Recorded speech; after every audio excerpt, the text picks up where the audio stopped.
ఎన్నో కీర్తన చదువుకున్నాం. ఇప్పుడు చెప్పండి, చెప్పాలి గట్టిగా. ఎన్నో కీర్తన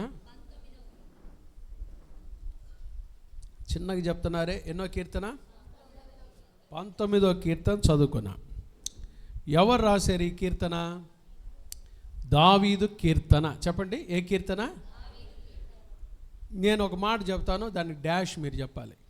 కీర్తనలన్నీ డాష్ భక్తులు చేసిన ప్రార్థనలు కదండి. కీర్తనలన్నీ భక్తులు చేసిన ప్రార్థనలు. అవి ప్రార్థనలు అంటే ఈ కీర్తన కూడా దావీదు చేసిన ప్రార్థన. చెప్పండి, ఏంటిది? దావీదు చేసిన ప్రార్థన. ఇది అమూల్యమైన ప్రార్థన. దావీదు మంచి ప్రార్థనాపరుడు, prayerful person. David was a very very very prayerful person. దావీదు మంచి ప్రార్థనాపరుడు.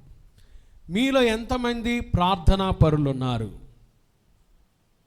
మీరు ప్రార్థనాపరులేనా? సమయం దొరికినప్పుడల్లా దేవుని సన్నిధిలో ప్రార్థన చేయటానికి మోకరిస్తున్నారా? దావీదు అంటాడు, దినమునకు 7 మారులు నేను నిన్నేం చేస్తున్నాను? స్తుతించుచున్నాను. దినమునకు ఎన్నిసార్లు అంట? 7 మారులు. ఎవరు దావీదు? ఎవరు చెప్పండి? దావీదు రాజైనా ఎన్నిసార్లు ప్రార్థన చేసేవాడు? 7 సార్లు ప్రార్థన చేసేవాడు. మరి మీరు ఎప్పుడైనా 7 సార్లు రోజుకి ప్రార్థన చేస్తున్నారా? మీ ఇంట్లో కూర్చొని 7 సార్లు ప్రార్థన చేస్తున్నారా? అవసరమైతే 7 సార్లు తింటాం మనం కదండి. అల్పాహారమో శాకాహారమో ఏదో ఒకటి ఏం చేస్తాం? 7 సార్లు భుజిస్తాం. కానీ 7 సార్లు ఏం చేయలేకపోతున్నా? ప్రార్థన చాలా గొప్పది. దావీదు ప్రార్థనలోని రహస్యాన్ని ఎరిగినవాడు కాబట్టే ప్రార్థన చేయటానికి ముందుకు వచ్చాడు. దావీదు మంచి ప్రార్థనాపరుడు. దావీదు మంచి ఎవరు చెప్పండి? నువ్వు చెప్పమ్మాయి. దావీదు ఎవరు? ప్రార్థనాపరుడు. చెప్పు, దావీదు ఎవరు? నోరు తెరిచి చెప్పు. దావీదు ఎవరు? ప్రార్థనాపరుడు అను చెప్పు. దావీదు ఎవరు? ప్రార్థన నోట్లో చెప్పుకో బాగా గట్టిగా. దావీదు ఎవరు? మంచి ప్రార్థనాపరుడు. ప్రార్థన చేస్తాడు. మనం కూడా ప్రార్థన చేయాలి. ప్రార్థన చేసే ముందు ఈరోజు దావీదు ఈ కీర్తనలో చెప్పిన ఒక రహస్యాన్ని ఈ రాత్రి మనం ధ్యానం చేయబోతున్నాం. 14వ వచనం చదువుదాం. చూడండి ఏమంటాడు దావీదు. 19వ కీర్తన 14వ వచనం. యెహోవా నా ఆశ్రయ దుర్గమా, నా విమోచకుడా, నా నోటి మాటలను నా హృదయ ధ్యానమును నీ దృష్టికి ఎట్లుండాలి? ప్రార్థన చేసే ముందు మన నోటి మాటలు ఎట్టున్నాయో మనం ఆలోచన చేయాలి. ప్రార్థన చేసే ముందు మన మాటలు ఎట్టున్నాయి, మన హృదయ ధ్యానం ఎట్టుంది, ఏం చేయాలి చెప్పండి? దేవుని దృష్టికి అది అంగీకారంగా ఉందా లేదా అనేది ఒకసారి మనం ఏం చేయాలి? థింక్ చేయాలి, ఆలోచించాలి. చెప్పండి, ఏం చేయాలి? ఈరోజు థింక్ అనే పదం గురించి మనం ధ్యానం చేయబోతున్నాం. ఏదైనా మాట్లాడే ముందు, ప్రార్థన చేసే ముందు మనం చక్కగా ఆలోచించాలి. మాట్లాడే ముందు చెప్పండి, ఏదైనా మాట్లాడే ముందు మనం ఏం చేయాలి? ఆలోచించాలి. ప్రార్థనా పరులు ఏం చేస్తారంటే, దేవుని బిడ్డలు ఏం చేస్తారంటే, ఏదైనా మాట్లాడే ముందు ఏం చేస్తారు? చక్కగా ఆలోచిస్తారు. ఎందుకంటే మాట అనిన తర్వాత మరలా ఆ మాట మనం వెనక్కి తీసుకుంటాం. మరేమా రాదు కూడా మరేమా ఆ మాట అనేసిందిలేండి అంటారు, ఎవరైనా అంటారు కదండి. మాట్లాడే ముందు అందుకని మనం ఏం చేయాలి? జాగ్రత్తగా we should be think carefully when we talk together. ఎవరితోనైనా మనం మాట్లాడే ముందు మనం ఒకసారి చాలా జాగ్రత్తగా ఏం చేయాలి చెప్పండి? ఆలోచించాలి. థింక్ అనే పదం గురించి ఈరోజు మీకు 5 మాటలు నేర్పించాలనుకుంటున్నాను. అలా మనం ఆలోచన పూర్వకంగా ప్రార్థన చేయాలి. దావీదు కూడా తన ప్రార్థనలు అంటున్నాడు, యెహోవా నా ఆశ్రయ దుర్గమా, నా విమోచకుడా, నా నోటి మాటలను నా హృదయ ధ్యానమును నీ దృష్టికి ఎలా ఉండాలి? ఏదైనా మనం ప్రార్థన చేసే ముందైనా, మాట్లాడే ముందైనా మనం జాగ్రత్తగా ఒకసారి ఏం చేయాలి చెప్పండి? ఆలోచించాలి. దేవుని బిడ్డలు ఆలోచన పూర్వకంగా మాట్లాడాలి. అందుకని ఈరోజు ఆలోచించుడి అనే పదాన్ని తీసుకున్నాను. ఆ పదంలోని 5 విషయాలు ఈరోజు జాగ్రత్తగా మనం ధ్యానం చేస్తూ ప్రార్థనలోకి వెళ్దాం, సరేనా? థింక్ అనే పదంలో చెప్పండి, ఫస్ట్ అక్షరం ఏంటి? THINK. థింక్ చెప్పండి, థింక్ చెప్పండి, ఏంటిది స్పెల్లింగ్ చెప్పండి? THINK. ఈ 5 మాటలు చాలా ప్రాముఖ్యమైన మాటలు. మనం మాట్లాడే ముందు ఈ 5 ఒకసారి మనం ఏం చేయాలి? జాగ్రత్తగా ఆలోచించాలి. ఫస్ట్ మాట టీ. ఫస్ట్ లెటర్ ఏంటి చెప్పండి? టీ. అటు చిన్న పేపర్లో రాసుకుని తర్వాత పడేస్తావు, ఏం ఉపయోగం? బాగా ప్రార్థనకు వచ్చే ముందు నేనేం చెప్పాను మీకు? నోట్స్, బైబిల్ నోట్స్, పెన్ను, ఈ 3 ఖచ్చితంగా తెచ్చుకోవాలి కదండి. చదువుకునే పిల్లలు కాలేజీకి వెళ్ళేటప్పుడు ఏం తీసుకెళ్తారు? బ్యాగే తీసుకెళ్తారు. బ్యాగులో పుస్తకాలు ఉంటాయి, బుక్స్ ఉంటాయి, నోట్ బుక్స్ ఉంటాయి, పెన్సిల్ ఉంటాయి, పెన్స్ ఉంటాయి కదా. మీరు కూడా ఎక్కడికి వస్తున్నారు? మీరు ఆత్మీయ విద్యార్థులే, స్పిరిచువల్ స్టూడెంట్స్ మీరు కదా. కాబట్టి మీరు ఏ ప్రార్థనకు వచ్చినా చక్కగా రాసుకోవాలి, వాటిని మెమరైజ్ చేయాలి, వాటిని ధ్యానం చేయాలి, మెడిటేట్ చేయాలి, ఒకసారి చూసుకోవాలి ఏం చెప్పారు పాస్టర్ గారు. లైవ్లో కూడా చూస్తున్నవారు చక్కగా ఈ 5 మాటలు ఈ రాత్రి మనం ధ్యానం చేద్దాం. టీ ఫర్ మనం ఏదైనా మాట్లాడే ముందు, ఈజ్ ఇట్ ట్రూ? నేను మాట్లాడేది సత్యమేనా అని ఒకసారి మనం ఏం చేయాలి? ఆలోచించాలి. దేవుని బిడ్డలో మనం ఏది పడితే అది మాట్లాడటానికి వీలేదు. మనం ఏదైనా మాట్లాడే ముందు ఈజ్ ఇట్ ట్రూ, ఇది నిజమేనా, ఇది సత్యమేనా? ఎందుకు? మన యేసయ్య ఎవరు? ఆయన సత్యవంతుడు. చెప్పండి, ఎవరైనా? ఆయన సత్యవంతుడు. నేనే మార్గమును సత్యమును జీవమునై ఉన్నాడు. కాబట్టి దేవుని బిడ్డలంగా మనం ఏది మాట్లాడినా ఏం మాట్లాడాలి? సత్యమే మాట్లాడాలి. చెప్పండి, ఏం మాట్లాడాలి? కాబట్టి మనం మాట్లాడే ముందు మనం ప్రశ్నించుకోవాల్సింది, ఆలోచించాల్సింది, ఈజ్ ఇట్ ట్రూ? ఇది నిజమేనా, ఇది సత్యమేనా నేను మాట్లాడేది? ఎందుకు బైబిల్ ఏం చెప్తుంది చూడండి. ఎఫెసీ పత్రిక 4వ అధ్యాయము 15వ వచనం చదవండి అమ్మా. బాగా ఇప్పుడు మీకే ఈరోజు బైబిల్ రిఫరెన్స్ చదివేది మీరే. ఎవరు ముందు తీస్తారో వాళ్ళు స్పష్టంగా బాగా చదవాలి. Ephesians chapter 4 verse 15. ప్రేమ కలిగి చెప్పండి, సత్యము చెప్పుచు క్రీస్తు వలె ఉండుటకు మనం అన్ని విషయములలో ఎదుగుదుము. ఏం చెప్పాలంటే మనం చెప్పండి, ప్రేమ కలిగి ఏం చెప్పాలంటే చెప్పండి, మనం ఎప్పుడు చెప్పినా ఏం చెప్పాలి చెప్పండి? సత్యమే చెప్పాలి. మన నోటు మీద కూడా ఈ మాట ఉంటుంది, సత్యమే వజయతే. అంటే సత్యం ఏం చేస్తుంది? గెలుస్తుంది, గెలిపిస్తుంది. సత్యమే మాట్లాడాలి. ప్రేమ కలిగి అంటే ప్రేమ ఉన్నవాడు సత్యమే చెప్తాడు. అది ఎంత చక్కటి మాట చూడండి. ప్రేమ లేనోడు ఏం చేస్తాడు చెప్పండి? అబద్ధం చెప్తాడు. పౌలు అదే రాస్తున్నాడు, ప్రేమ కలిగి సత్యము చెప్పుచు క్రీస్తు వలె ఉండుటకు మనం అన్ని విషయాల్లో ఏం చేద్దాం? ఎదుగుదుము. ప్రేమ కలిగి ఏం చెప్పాలి చెప్పండి? మనం సత్యము చెప్పాలి, సత్యమే మాట్లాడాలి. మనం మాట్లాడే మాటలు ఏముండాలి చెప్పండి? తెలిస్తేనే మాట్లాడాలి, కళ్ళ ముందు జరిగింది చూస్తేనే మాట్లాడాలి, స్పష్టంగా లేని వార్తలు మాట్లాడకూడదు. దేవుని బిడ్డలం మనం, ప్రార్థనా పరులం మనం మాట్లాడే మాటలు, దావీదు అంటున్నాడు నా నోటి మాటలు.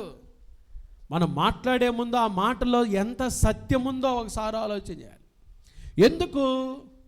ఎందుకు సత్యం మాట్లాడాలి? సామెతలు 12:22 కూడా చదవండి అమ్మా.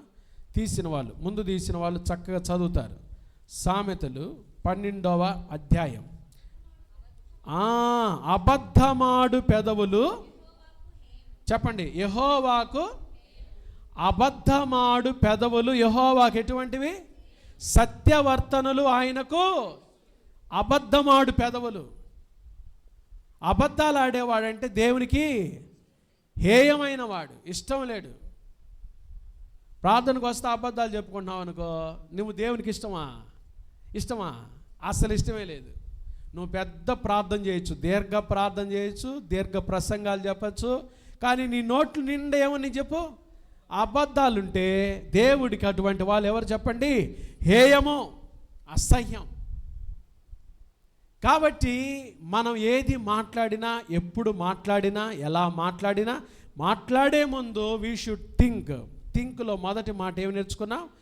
ఈజ్ ఇట్ ట్రూ, ఇది నిజమేనా, ఇది సత్యమేనా, నేను మాట్లాడేది సత్యమేనా. ఎందుకంటే చాలామంది ఈ రోజుల్లో అసత్య ప్రచారాలు చేస్తున్నారు, అసత్యం అబద్ధాలు మాట్లాడుతున్నారు, తెలిసి తెలియకుండా మాట్లాడుతున్నారు. బైబిల్ చెప్తుంది లేని వార్తను ఏం చేస్తున్నారు? పుట్టించకూడదు. అయితే లేని వార్తలు మాట్లాడతారు. లేని వార్తలే గాసిప్స్. దేవుని బిడ్డలు అలా మాట్లాడకూడదు. ఈజ్ ఇట్ ట్రూ, ఇది సత్యమేనా, నేను మాట్లాడే మాట సత్యమేనా? ఒకసారి మనం ఆలోచించాలి.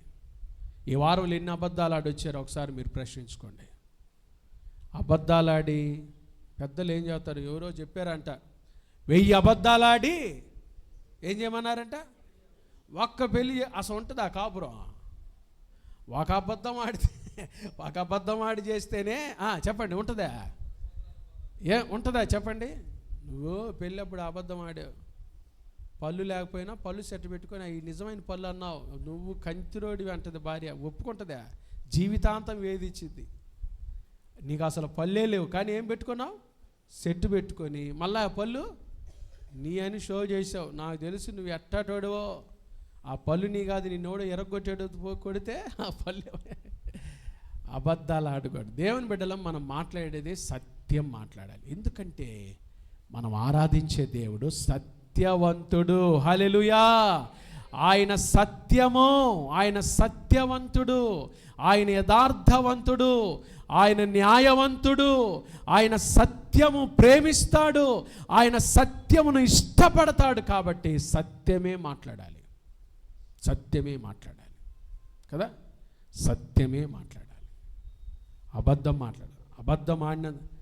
అబద్ధమాడిన గెహజీ కుష్ఠరోగి అయ్యాడు, అననీయ సప్పీరా. అమ్మో, నేను అనలే మాట. అననీయ సప్పీరాలు ఏమయ్యారు చెప్పండి? అట్టగాని రోజుకి చర్చికి వచ్చిన వాళ్ళు అబద్ధమైన వాళ్ళు టప్పని పడితే చర్చికి ఇంకెవరు? దేవుడు మహాకృప గలవాడు. అబద్ధం ఆడకూడదు, సత్యం మాట్లాడాలి. ప్రేమ ఉన్నవారు సత్యం మాట్లాడాలి. ఎందుకంటే అందుకని ముందు ఒక మాట యాడ్ చేశాడు పౌలు, ప్రేమ కలిగి. చెప్పండి, ప్రేమ కలిగి. అంటే ప్రేమ ఉన్నప్పుడు లోపల నుంచి ఏమొస్తుంది? సత్యమే వస్తుంది, కానీ అబద్ధం రాదు. ప్రేమ ఉన్నప్పుడు సత్యమే వస్తుంది. ఆ ప్రియమైన దేవుని బిడ్డలారా, ఈ వారం రోజుల్లో ఒకసారి ప్రశ్నించుకుందాం. ఎక్కడైనా ఎన్నిసార్లు అయినా అబద్ధాలు ఆడొచ్చావా? ప్రభు దగ్గర క్షమాపణ అడుగుదా. సత్యం మాట్లాడాలి. కాబట్టి ఈజ్ ఇట్ ట్రూ, మొదటి టీ అనే మాట ఏమి నేర్చుకున్నాం? సత్యమేనా. రెండవది హెచ్ అనే మాట, ఈజ్ ఇట్ హెల్ప్ఫుల్, నేను మాట్లాడేది ఇతరులకు సహాయకరమేనా. ఒకటి సత్యమేనా, రెండవది సహాయకరమేనా. సహాయకరమైన మాటలే మాట్లాడాలి దేవుని బిడ్డలు. ఇతరులకు ఏం కలిగించాలి? ఎఫెసీ పత్రిక 4:29 చెప్పండి అమ్మా, చదవండి అమ్మా ఎవరైనా. ఎఫెసీయులకు రాసిన పత్రిక 4:29 చదవండి. చూస్తున్నారు అందరూ? వినువారికి మేలు కలుగునట్లు అవసరమును బట్టి క్షేమాభివృద్ధికరమైన అనుకూల వచనమే పలుకుడి గాని దుర్భాష ఏదైనను మీ నోట వినువారికి ఏం కలగాలి? మనం మాట్లాడితే వినువారికి ఏం కలగాలి? మేలు అంటే సహాయం కలగాలి. అర్థమైంది అరుణ? ఏం కలగాలి? మనం మాట్లాడితే వినువారికి ఏం కలగాలి? సహాయకరంగా ఉండాలి. ఎస్, ఈ మాట, ఈరోజు వాక్యం, ఈరోజు మాట, పాట, ఇవన్నీ నాకేమైనాయి? చాలా సహాయకరంగా ఉన్నాయండి. దేవుళ్ళు ఎదగటానికి నాకు సహాయకరంగా ఉన్నాయండి. మనం మాట్లాడే ముందు ఈజ్ ఇట్ హెల్ప్ఫుల్, ఇది సహాయకరంగా ఉంటుందా? ఈ మాట ఆశీర్వాదకరంగా ఉంటుందా? అది మనం ప్రశ్నించుకోవాలి. వినువారికి మేలు కలుగునట్లు అవసరమును బట్టి క్షేమాభివృద్ధికరమైన అనుకూల వచనమే పలుకుడు కానీ మీ నోట దుర్భాష ఏదైనానో మీ నోట రానీయకుడి. అనుకూల వచనమే మాట్లాడాలి. చచ్చిపోయిన వాళ్ళు ఇంటికి వెళ్ళి చేసిందంతా ఊరకనే పోద్దా అంటే పాపం వాళ్ళు బాధపడరండి. వాళ్ళు మొదలుకే ఆ శవం దగ్గర ఉండి ఏం చేస్తున్నారు? ఏడుస్తున్నారు. పోయి ఏమంటున్నావు? చేసిందంతా ఊరకపోద్దా, ఊరకేం బాదు, ఆయన చేసినని ఆయన వెనకాల పోయినాయి అంటుంది ఒక ఆమె. ఎవరు మాట్లాడమన్నారు అసలు? ఆమె ఎవరు చూడమన్నారు ఆయన్ని? సహాయకరమైన మాటలు మాట్లాడాలి.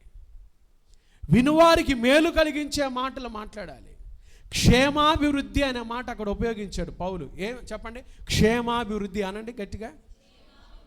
ఇంకోసారి అండి గట్టిగా, క్షేమాభివృద్ధి అనండి. 2 మాటలు ఉన్నాయి దాంట్లో. క్షేమము ప్లస్ అభివృద్ధి ఈజ్ ఈక్వల్ టు ఏ సంధి చెప్పండి? సావర్ణది. అబ్బా దేశ భాషలందు ఏం లెస్స? తెలుగు లెస్స. క్షేమాభివృద్ధి. ఇంగ్లీష్లో ఏముందో తెలుసా?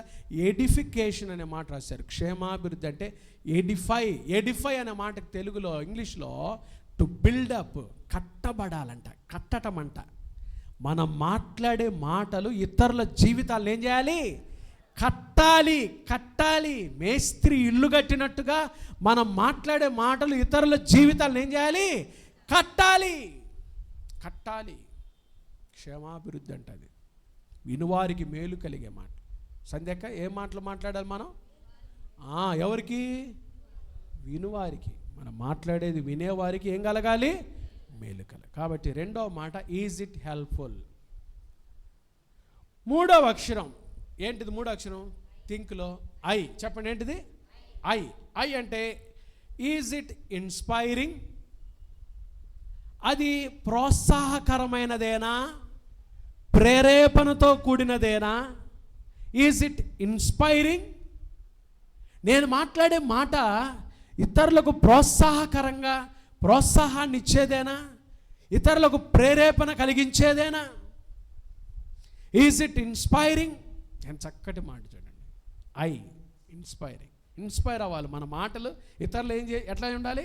ఇన్స్పిరేషన్గా తీసుకోవాలి, ఒక ప్రేరేపణగా తీసుకోవాలి. అలాంటి మాటలు మాట్లాడాలి.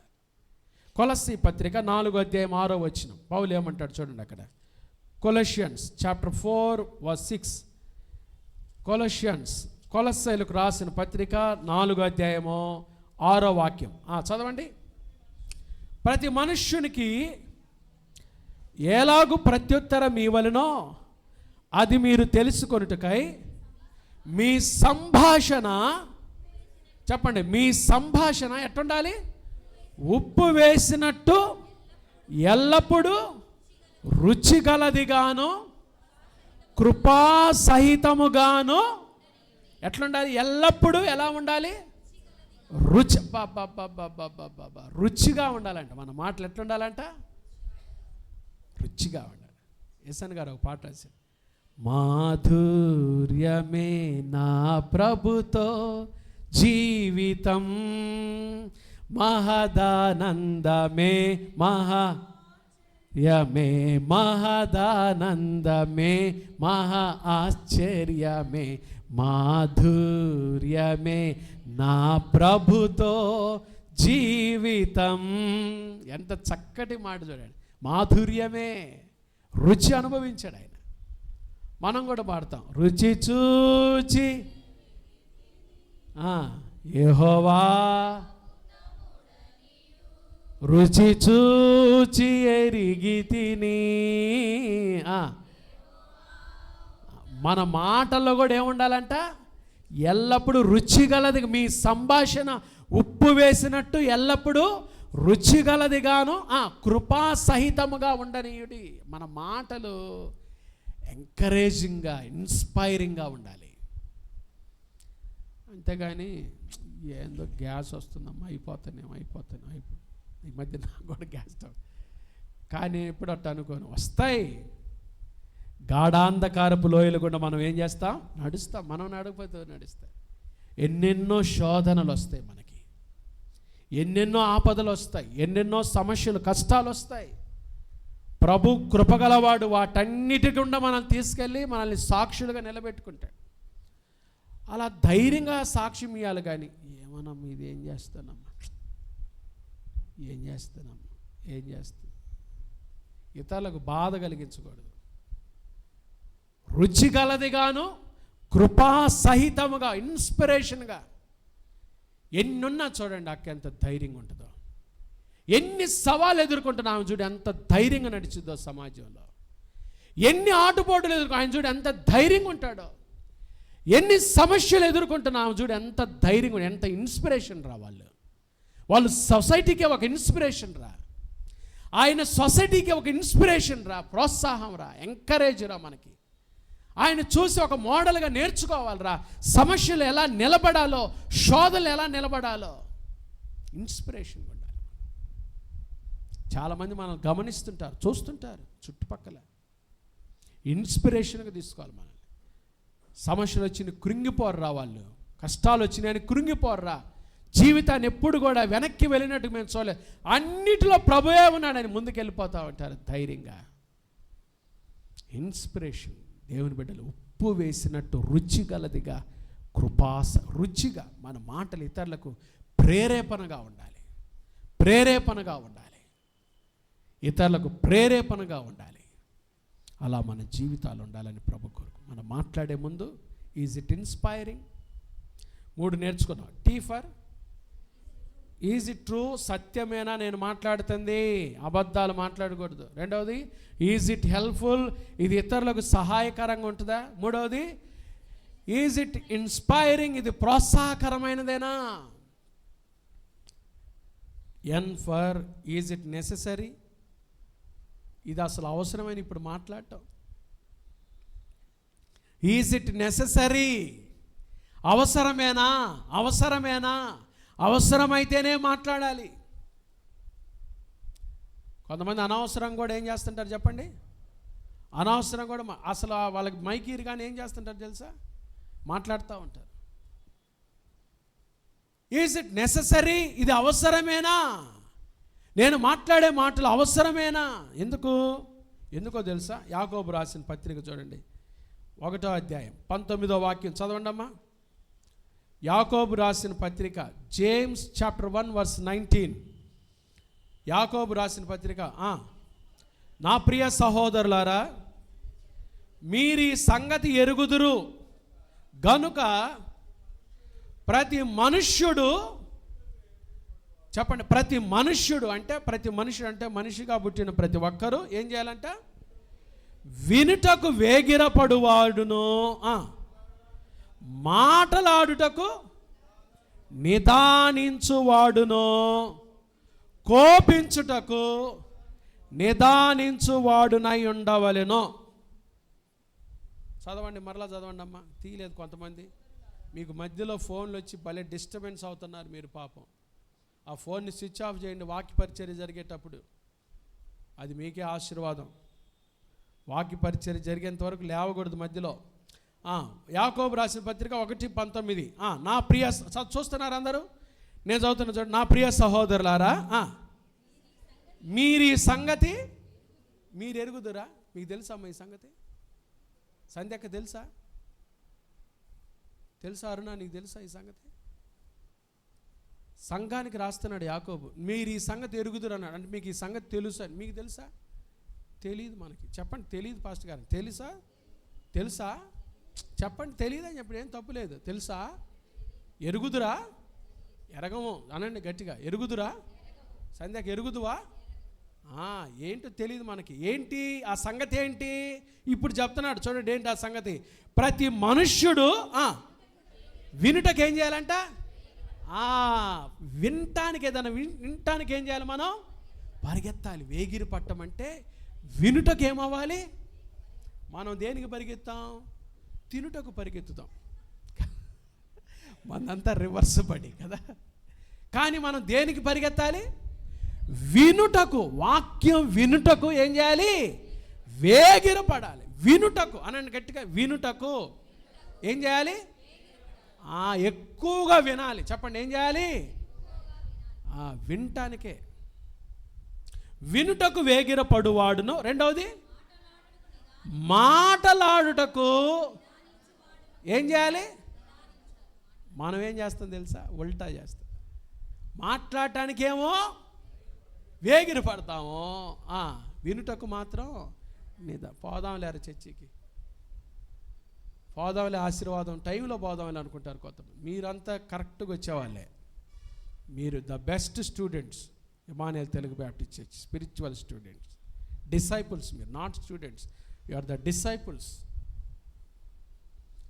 వినుటకు వేగిరి పడాలంట, మాటలాడుటకు ఏం చేయాలి? నిదానించువాడును. తర్వాత మాట కూడా చూడండి, కోపించుటకు. దేవుని బిడ్డలు అసలు కోపమే చూపకూడదు. ఎందుకంటే నరుని కోపము దేవుని నీతిని ఏం చేయదు. ఎప్పుడు మనం కోపడకూడదు. భార్యాభర్తలు must and should never angry. ఎప్పుడు కోపడకూడదు. కోపము మానము, ఆగ్రహము విడిచిపెట్టుము, వ్యసన పడకము, అది కీడుకే. కోపడకూడదు. ఈరోజు మా ఆయన బాగా తిట్టొచ్చారు, బాగా పెట్టొచ్చారు 4. తర్వాత బాధపడేది నువ్వే. ఎందుకో తెలుసా? ఈ మధ్య ఏమవుతుందో తెలుసా? మీరు బాగా వినండి, నేర్చుకోండి. ప్రతి జబ్బుకు కారణం వరి, యాంగ్జైటీ, స్ట్రెస్. మీకు తెలియకుండానే మీరు అనే మాటలో మీ భర్త బాధపడుతుంటాడు. నువ్వు అసమర్థుడు అయ్యా. ఎంత చండాలమైన మాట చెప్పండి అది. పిల్లలను కూడా చూసుకోలేను, అసమర్థుడు. మీరు నవ్వుటాలు కానొచ్చు, కానీ అది ఆయన హృదయంలో చొచ్చుకుపోద్ది. కోపించుటకు నిదానించాలి. దేవుని బిడ్డల మధ్యలో అసలు కోపమే ఉండకూడదు. మనం ప్రేమతోనే ఏదైనా జయించగలం, కానీ కోపంతో మనం ఏమీ చేయలేం, నిష్ప్రయోజనం అవుతాం. కాబట్టి కోప్పడబాకండి. కోపము మానుము అనింది బైబిల్, ఉందా లేదా? కోపము మానుము, ఆగ్రహము విడిచిపెట్టుము, వ్యసన పడకము, అది దేనికి కారణమో? కీడుకే కారణం. కోప్పడకూడదు. దేవుని బిడ్డల మధ్యలో కోపం ఉండకూడదు. కాబట్టి ఈజ్ ఇట్ నెససరీ? నేను మాట్లాడేది అవసరమేనా? 4 మాటలు నేర్చుకున్నా. థింక్ అనే దాంట్లో tea for is it true, ఇది సత్యమేనా. రెండవది ఈజ్ ఇట్ హెల్ప్ఫుల్, ఇది సహాయకరమైనదేనా. మూడవది ఈజ్ ఇట్ ఇన్స్పైరింగ్, ఇది ప్రోత్సాహకరమైనదేనా. 4వది is it necessary. K for is it kind, ఇది దయగలదేనా, దయతో కూడినదేనా. నేను మాట్లాడే మాటలో దయారసము ఉట్టిపడుతుందా? దయగలవాడు తనకే మేలు చేసుకుంటాడు. దయగల వారిపై దయ చూపింతువు, కఠినుల ఎడల వికటము చూపును, గర్విష్ఠుల గర్వము అనచును, సర్వము ఎరిగిన సర్వాధికారి యెహోవా నా బలమా, యథార్థమైనది నీ మార్గం, పరిపూర్ణమైనది. యెహోవా ఏం చేస్తాడంటే దయగల వారిపై ఏం చూపిస్తాడు? దయ చూపించును, కఠినుల ఎడల. కదండి, దయగలవాడు తనకే ఏం చేస్తాడు? మేలు చేసుకుంటాడు. మనం మాట్లాడే మాటలు దయ. మీకు ఒక చిన్న మాట చెప్పి మనం ప్రార్థనలకు వెళ్దాం. బాగా వినండి. వింటున్నారా? మీరు వింటున్నారా? అందరూ వింటున్నారా? అన్న వింటున్నారా? అందరూ వింటున్నారా? గొప్ప మనుషులంట ఐడియాల గురించి ఆలోచన చేస్తారంట. అరే వాడికి ఎంత ఐడియా వచ్చిందిరా. ఎందుకు? ఎన్ ఐడియా ఏం చేస్తే? ఒక ఐడియా జీవితాన్ని ఏం చేస్తే? గొప్ప మనుషులు ఐడియాల గురించి చర్చిస్తారంట. వాడికి బిజినెస్లో వాడికి ఎట్లాంటి ఐడియా. నేను కూడా అప్పుడప్పుడు KFC గురించి ఆలోచి ఎట్లాంటి ఐడియా వచ్చింది వాళ్ళకి కదండి. గొప్ప గొప్ప మనుషులంట ఐడియాల గురించి ఆలోచన చేస్తారు. యావరేజ్గా ఆలోచించే వాళ్ళేమో సంఘటనల గురించి ఆలోచన చేస్తారు. చూడరా, నేను జగనట్టు ఓడిపోయాడు అంటే మనకు అవసరం లేదు, కానీ జరిగిన సంఘటనల గురించి ఆలోచన చేస్తుంటారంట. జరిగిన సంఘటన ఏది యావరేజ్గా ఆలోచన చేసి. చీప్ క్వాలిటీ మనుషులేమో ఇతరుల మనుషుల గురించి ఆలోచన చేస్తారంట. ఆమె ఇట్టాడిది, ఆయన ఇట్టాడిది. చీప్ క్వాలిటీగా ఆలోచన చేసేవాళ్ళు ఎవరి గురించి ఆలోచన చేస్తారు? మా చర్చికి ఆమె వచ్చింది, అబ్బో ఆమె పాడిందే పాడరా పాసిపల్ల దాసుడే. ఇతరుల మనుషుల గురించి ఆలోచన చేసేవాళ్ళు ఎవరంటే చీప్ క్వాలిటీ మనుషులంట.